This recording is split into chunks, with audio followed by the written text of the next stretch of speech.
Hey everybody, welcome to the Sky Lounge, and this is Sky High, episode number 35, boys and girls.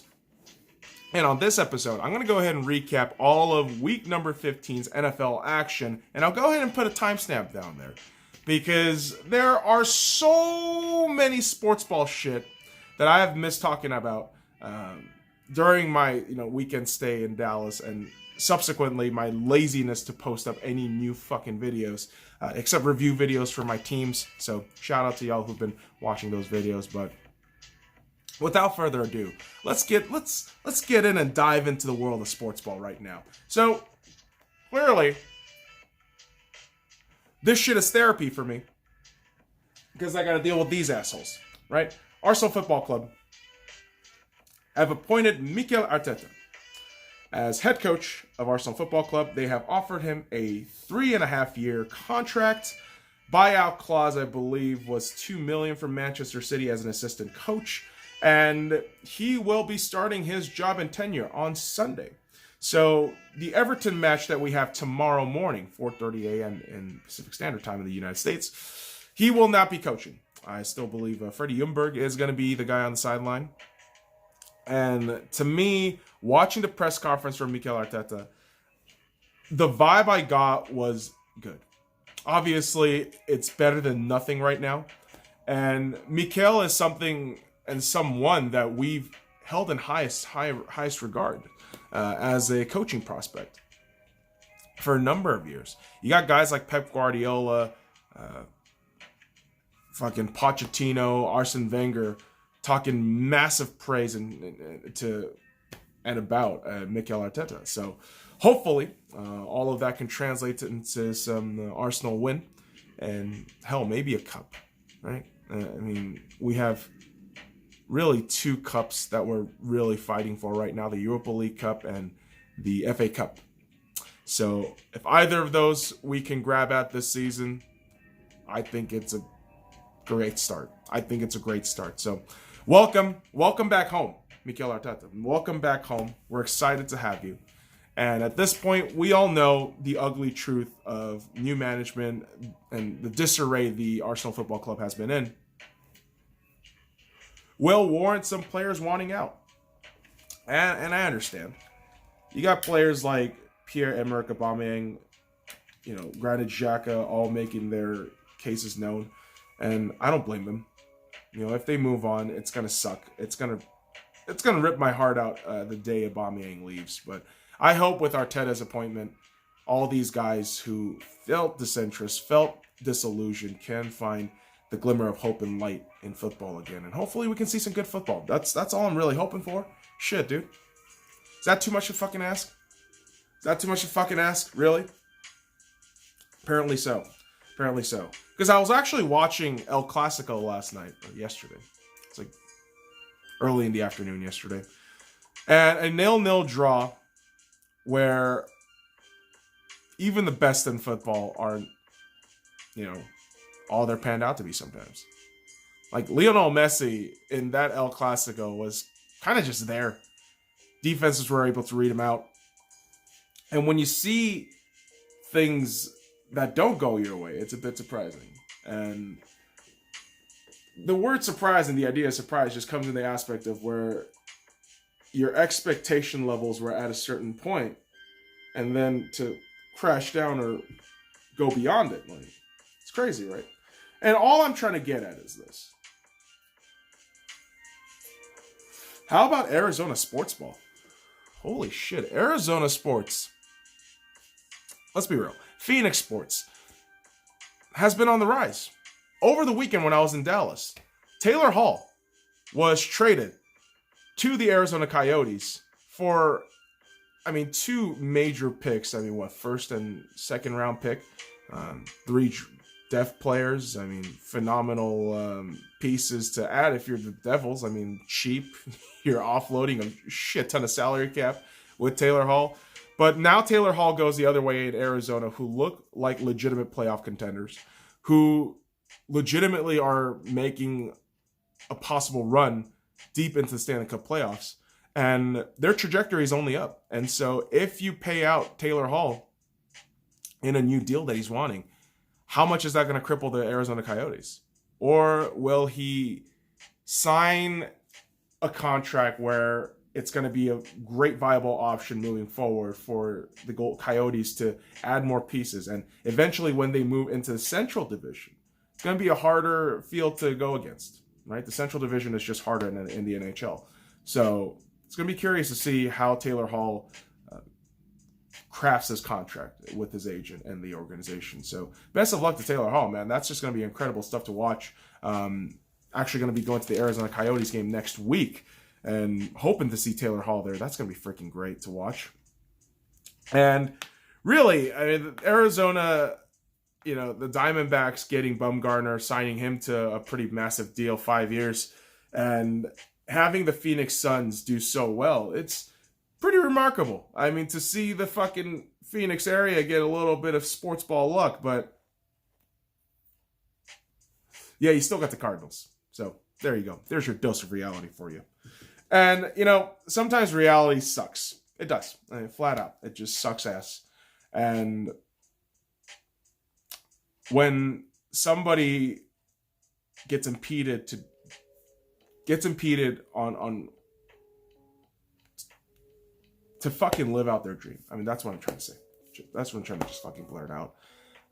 It's depressing to watch. So Oscar Lindblom of the Philadelphia Flyers.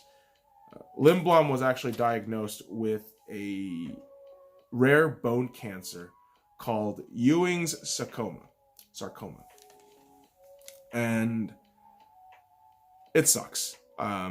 Watching stuff like that where a player can't play because of cancer, it's depressing to watch. And I hope he fights through it. I hope Lindblom comes back stronger and he lights the league on fire. I hope for him and his family everything gets better. Because that's some depressing shit, dude. Like, you don't want to fucking see that shit. You don't. So let's talk about some positive stuff. Let's talk about some fucking positive stuff. The NBA Hall of Fame has announced their candidates. And amongst the candidates, there were 4 major ones that blew my mind when they came together in that fucking list. Kobe Bryant, Tim Duncan, Kevin Garnett, and Chris Bosh. Wow. What a list. What a fucking list. And those of you saying and disrespecting Chris Bosh, you guys need to get your fucking heads checked. You really do. Chris Bosh, since entering the league, has been a phenomenon. And health reasons aside, when he was on fire, he was absolutely brilliant. And it's just unfortunate for his career to have the trajectory it went to. I mean, just down because of injuries. But he's a Hall of Famer. As for Kevin Garnett, Kobe Bryant, Tim Duncan, I mean, what more is what else am I gonna say? What else am I gonna say about those 3? Just the fucking best of the best. Timmy Duncan especially. Oh my fucking God. Nobody praises Timmy Duncan enough. Nobody gives enough love to Tim Duncan, one of the all-time greatest power forwards in NBA history. Just Jesus Christ, what a fucking phenom. And Kobe Bryant. I mean, come on, man. Come on, man. You don't think I love Kobe? That's fun. Come on, man. I love Kobe. And the fact that Kobe's in, it's just like, yes, awesome. Which also is another young man who is actually the oldest young man to win the award. It's Joe Burrows of LSU, quarterback, winning the Heisman Trophy, which unfortunately guarantees him a spot into the Cincinnati Bengals, which I hope the Bengals draft a fucking O-line to protect this kid. He looks like a good kid. I'm getting protective of younger guys now, man, especially athletes who are entering this league. You don't know what the hell's going to happen to them. You just hope for the best. Because you see a tragedy like Andrew Luck and you just hope to yourself, oh God, I hope nothing like that happens to a younger kid now. Just want to see these kids go in, have a great time in the league, and kick ass. So, Joe Burrows, best of luck to you. The Bengals, fuck you. Do something. Do something! A young man who's actually going to do something with this future in terms of how he's going to craft his narrative is Chase Young, defensive end of Ohio State. pledging that he'll actually go back to school in 2020. Kudos to him. Whether it's to finish his degree or whether it's to fulfill whatever obligation he has, hey, kudos, man. Maybe it's also the fact that he doesn't want to get drafted into one of these terrible fucking teams. So, I don't fucking know. Playing the long game, right? Like, I'm not going to fucking go in the draft. Because fuck all these motherfuckers. Because you see it. You see it with a lot of these fucking teams. They're terrible. Once a fucking quarterback goes in there, or any fucking player, defensive end, guard, whatever the fucking case may be. I mean, look at the goddamn Redskins. You go in there, it's a goddamn death trap. So, players are being smarter, more careful when they're young. So, kudos to you guys. Kudos to the young bucks. Shout out to the young bucks. And boys and girls, god damn it. I get all sentimental. I get all emotional and shit. I do. But I get mostly emotional when we're talking about NFL action, man.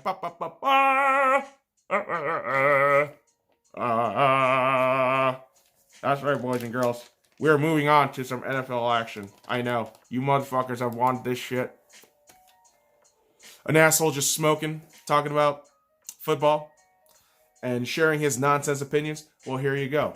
The Seattle Seahawks beat the shit out of the Carolina Panthers, 30-24. And yeah, all of Football Sunday, I was in Dallas. And almost every fucking bar I went to, and I went to at least 4 bars in the span of 3 hours in Dallas on Sunday. Just football is a religion over there in Texas, and it's pretty awesome that I got to witness that. But as a walking Seattle fan, I got a lot of glares. Not gonna lie to you. Wearing my Richard Sherman jersey, I got a lot of whispers, a lot of glares, a lot of back talks. Like, oh, most overrated player. Like, all right, dude. Like, call Sherman most overrated player, sure, but he has a fucking ring to prove his dominance in what was arguably one of the greatest fucking things that's ever happened to the Seattle Seahawks organization. Next to Russell Wilson, one of the greatest fucking gifts the Seahawks have ever had. But here's the thing. This game was a no contest game. It really wasn't. The Panthers were basically out by the third quarter. I felt by the time Kyle Allen threw those back-to-back picks to KJ Wright was at late second quarter or early third quarter, the game was over. The game was goddamn over. And now you're telling me, all right, man, moving on, week 16, we're going to start Will Grier. Yeah, Kyle Allen experiment is over. It's done. You got Will Grier off the IR. Now you're going to start Will Grier. It's going to be interesting. I won't tell you that. Because we've seen what Drew Lock can do with the Denver Broncos. So now we're going to see what Will Grier can do within the system of the Carolina Panthers. And so the Seahawks rack up their win tally to 11 and their losses to 3. So Seahawks had a pretty fucking good day. But the good day actually rolls forward. And we'll talk about that in a bit here. But here's the thing, boys and girls. The New England Patriots took on the Cincinnati Bengals after the whole videotaping fiasco. But listen, the Patriots beating the Cincinnati Bengals 34-13 doesn't mean they cheated. It just means the fucking Bengals are terrible. That's all that means. The Bengals are complete dog shit. And they're going to be the home to Joe Burrows, whose NFL career you just feel awful for already. You're thinking, oh, wow, he's going to the Cincinnati Bengals. Oh, my fucking God. Can you have an O-line? Do you have an O-line to save this kid's life? No, maybe not. But what you see in this game is the typical fucking Patriots narrative, which is, oh, they're done. Brady's old. Belichick doesn't know what he's doing. Yada, yada, yada.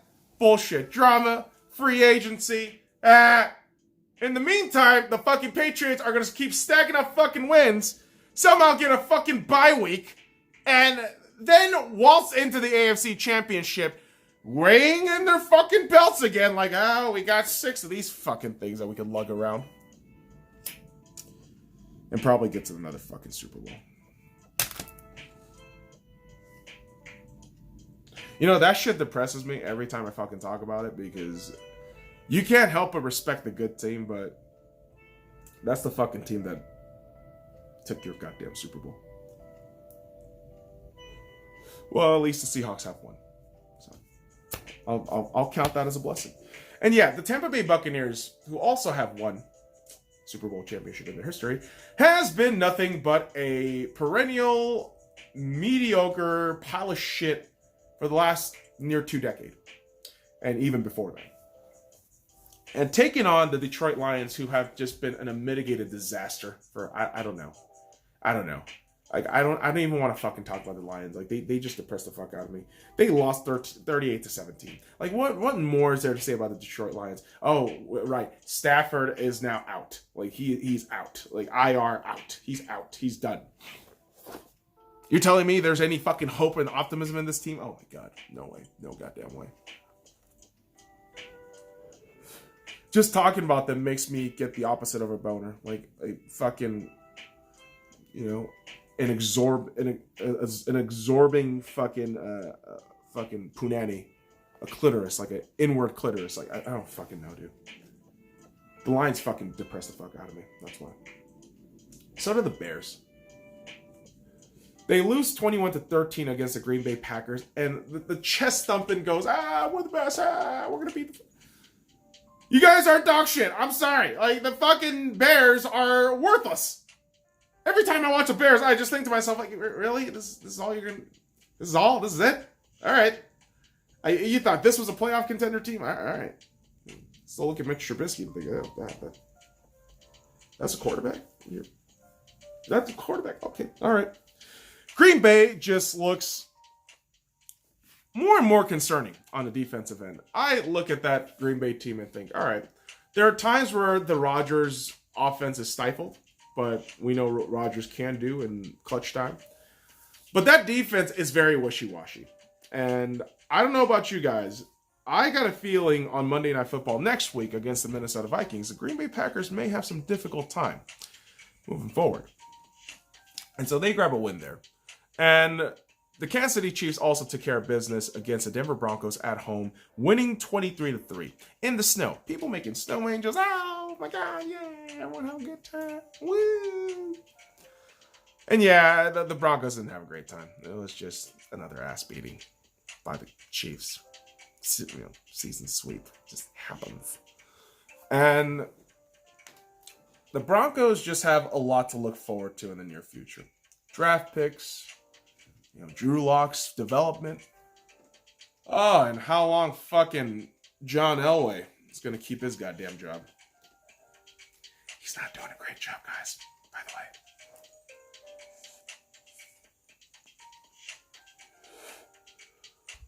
the way. Sad, man. Because I'm trying to read the score to the next game, and I forgot to mention this about the Seattle Seahawks while smoking my good weed. Josh Gordon, out indefinitely. Suspended indefinitely for violating the PED and drug policy again. I hope you get help, buddy. We appreciate all you did. Jesus Christ. And so now I'm in this depressed mode. Let's continue to talk about the fucking Miami Dolphins taking on the fucking Giants. Yeah, the fucking Eli parade. Eli looked great. Eli's record is above 500 again. Hooray. Eli's possible last game at MetLife Stadium. Nothing good to talk about. Yeah, Miami loses 20-36. My bet was flushed. So, thanks, Miami. Thanks. Here's the thing. The Houston Texans answered the doubters in a 24-21 win against the Tennessee Titans. And the Titans looked decent overall, except the one fucking turnover play which fucked everything up. Like the fumble from the receiver, and then that's just fucking picked off for a goddamn touchdown. Absolute dog shit from Tennessee. Just shitting the bed on themselves. Unfortunate for them, but Christ.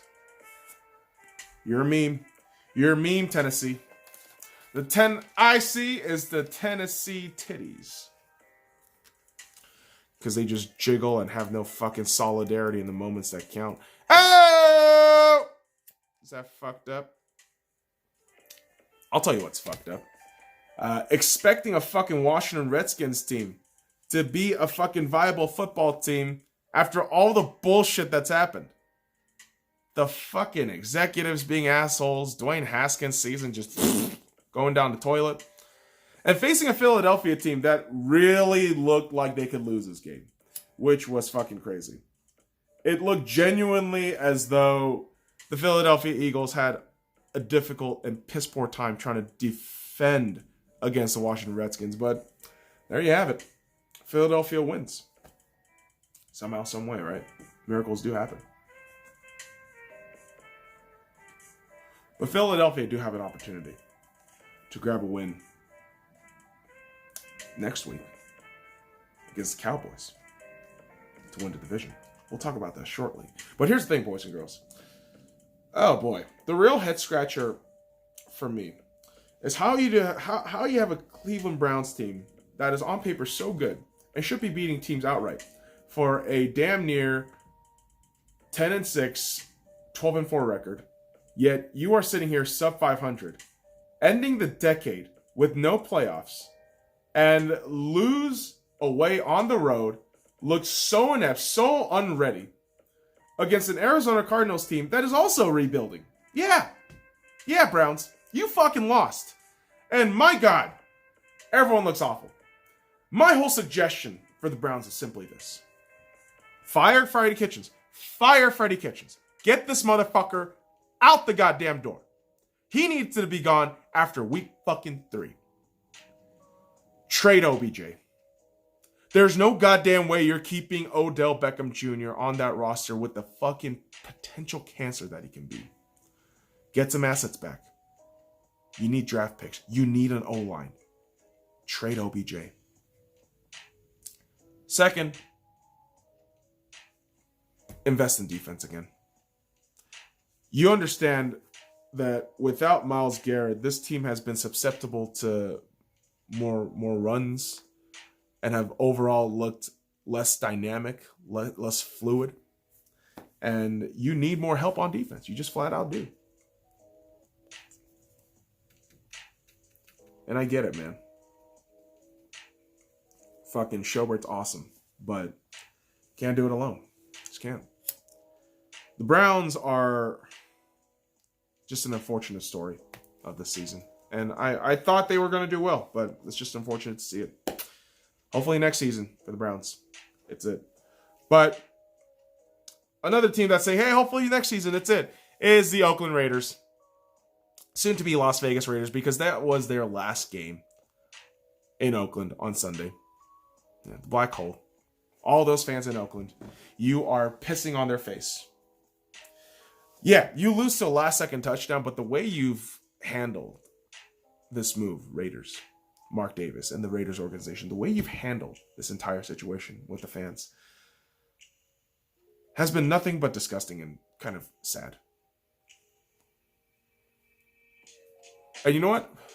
You missing the playoffs, I have no sympathy towards it at this point. I just don't. I think they're going to be a decent enough team when they come to Vegas. I definitely think the young cats like Josh Jacobs is going to be an outstanding player moving forward. But do I really trust this organization to make the right moves? No, not really. I mean, that's the same kind of lack of confidence I have for Jacksonville moving forward too. They fired Tom Coughlin, who just had no goddamn business being a vice president. And the way the toxicity has been leaked out about this organization, this Jacksonville Jaguars organization, it's not looking good. And more players are going to leave, and younger guys know that this team is a death trap. This team is relevant every 5 to 10 years. Seriously. And every fucking time they're relevant, they crap out hard. Unfortunate for them, but that's just the way it is.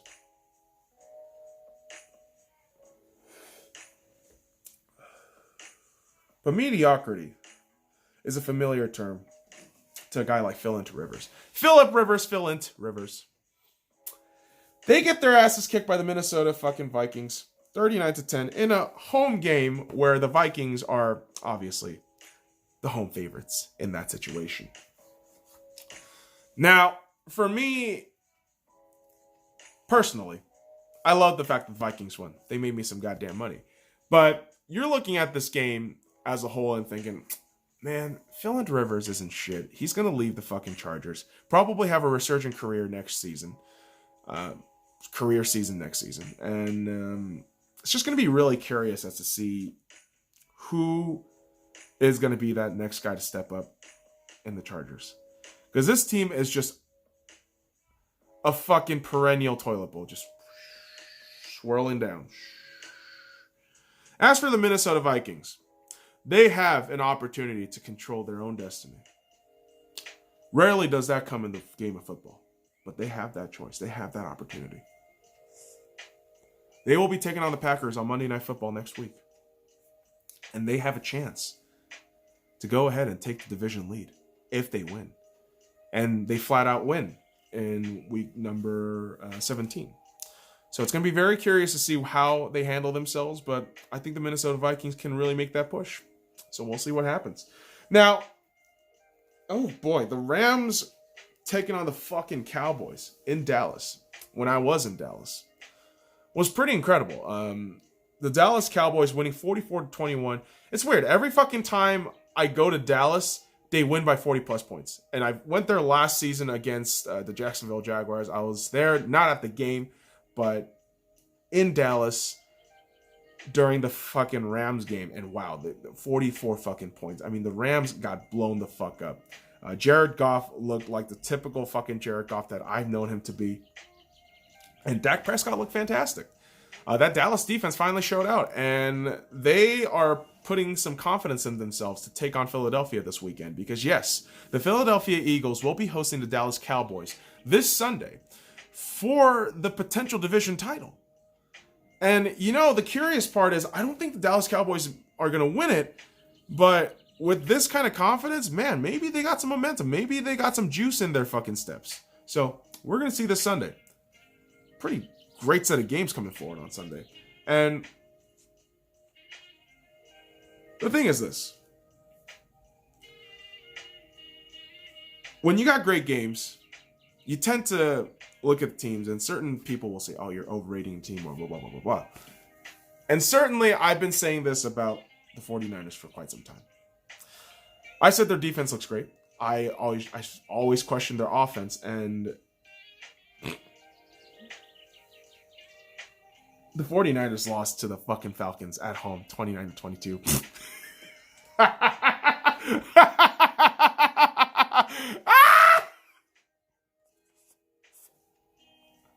Wow. You lost to a sub 500 fucking Falcons team that had no goddamn business being that close. And you basically derailed the fucking Falcons of draft picks, and you've also saved Dan Quinn's job more or less, which is, oh my god, that's a disaster for the Falcons. And thanks to the efforts of the Dallas Cowboys and the Atlanta Falcons, your Seattle Seahawks, still heading in to week number 16, is number 1 overall in the NFC. Can you believe that shit? Yeah. The 49ers shitting the bed that hard at home against the fucking Falcons? Yeah. Yeah, that does it. That does it. And the reality of the Seahawks and the NFC West is this. They can win the division outright. 2 more wins, and you earn a bye. And I've been saying this about the Seahawks. We need all the fucking time to recuperate that we can. Especially guys like Jadeveon Clowney. Especially guys like Quandre Diggs, Bobby Wagner, all those key guys. We got to rest our guys. We need a bye week. And the first round bye can be huge. And here's the thing. For other teams, it's just trying to stay alive in the playoffs. It's just trying to stay alive and get a wild card berth at least. And the Buffalo Bills earned themselves a playoff berth. The Bills win 17-10 against the Pittsburgh Steelers in Pittsburgh. In a game where you just have to give huge kudos to the defense. I mean, Buffalo's defense is legitimate. It's real. It's awesome. And I see it as a Tom Brady stopper. I see it as a potential Lamar stopper. I mean, it is a fantastic defense overall. Limited by the offense, right? But they grab out the win. And for the Pittsburgh Steelers, it's a simple matter of the injuries that have piled up. Not having an actual first-string quarterback, Mason Rudolph and Doug Hodges is not your answer. Sorry, kids. It's just not. They're second and third-string quarterbacks, right? Big Ben is not going to be the answer either. He's going to fucking retire, probably. Big old rapist burger. Probably going to end it. And this makes it more difficult for the fucking Steelers to get back in the playoff race. In my eyes, I say good. I don't care. Let them rot. But somehow, some way, Mike Tomlin is going to find a way to do some magical bullshit. As he always does. I mean, as a lot of good coaches actually do.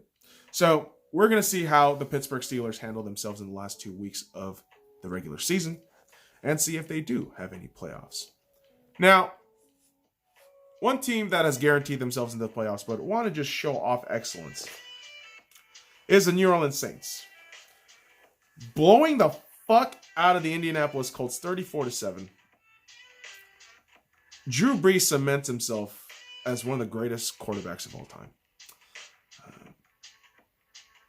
He passed Peyton Manning for most touchdowns ever by a quarterback in NFL history. Just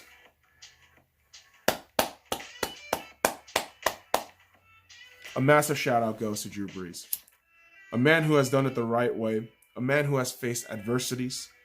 And in my eyes, he is one of the greatest quarterbacks of this generation. Obviously, you have guys like Tom Brady, Aaron Rodgers, my guy Russell Wilson. But to see what Drew Brees has done in his time is just incredible. And shout out to the New Orleans Saints for sticking around and holding on to this guy. Because he has won you a Super Bowl. And he continues to be a hero. And simple as one of the greatest. I mean, he is one of the greatest. So there you go, boys and girls. That is all your Week 15 action for the NFL. And here's the thing. In my eyes, there are, let's see here, 6 games in the NFL. This out of the 16 games this weekend, I believe there are 6 major games that you have to look out for with major playoff implications. And here's the thing, boys and girls. I think the Rams taking on the 49ers are going to be a great watch. You can see a potential upset there. Wink, wink. The Pittsburgh Steelers taking on the Jets would be a very curious one too. Just based on how desperate Pittsburgh needs a win to stay alive in the playoff race. But the Jets, some way, somehow, they always do some magical bullshit when they're not counted on. They could play spoiler here. The Oakland Raiders taking on the LA Chargers. Also a huge game for the Raiders, whether or not they could mathematically and possibly still get in the playoff race. So, huge games there. And then we shift our focus to the NFC. Huge games, at least for me as a Seattle Seahawks fan. The Arizona Cardinals taking on the Seattle Seahawks in Seattle can mean a potential division win based on how the Rams take care of the 49ers. But that's going to be a great game. 2 back-to-back home games for the Seattle Seahawks. We haven't had that in, I don't know, goddamn how long this goddamn season. But I don't think we've had a back-to-back home game through this season, which is crazy. But Seattle, finally at home, gonna be there with all the 12s. I mean, I'm not gonna be there. Spiritually, I'll be there, but the 12s are all gonna be there, raising our flags, raising our fucking minds, raising our fucking spirits, all this spirit bomb Goku bullshit. But here we fucking go, Seattle. Go Hawks. Let's get that win. Now, the Dallas Cowboys taking on the Philadelphia Eagles in Philadelphia.